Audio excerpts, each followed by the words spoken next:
খুব ক্ষুধা লাগছে রে, কিছু খাইলে হইতো। কাছে টাকা নেই? নাই রে নাই রে। তাহলে কি করা যায় দেখি, অনেক একটা ফোন দিয়ে কি কয়।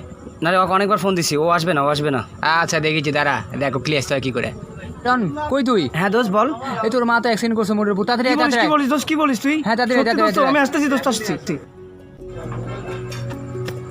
কি হয়েছে দোস্ত আমার? আমার কি হয়েছে দোস্ত? বল বল বল, কি হয়েছে দোস্ত আমার? কি হয়েছে বল দোস্ত। শান্ত হ দোস্ত, শান্ত হ। তোর সাথে আমরা একটা ইয়ার্কি মারছি, তোর আমার কিচ্ছু হয়নি। আসলে আমাদের কারো কাছে টাকা ছিল না, তুই সবসময় আমাদেরকে খাওয়াস, তোকে একটু মিথ্যা বলে আমরা নিয়ে আসলাম। সামান্য কিছু টাকার জন্য, সামান্য কিছু খাওয়ার জন্য তুই আমার আম্মাকে এত বড় কথা বলি? কত টাকা লাগবে? নে, তোরা সব টাকা নিয়ে নে বন্ধু।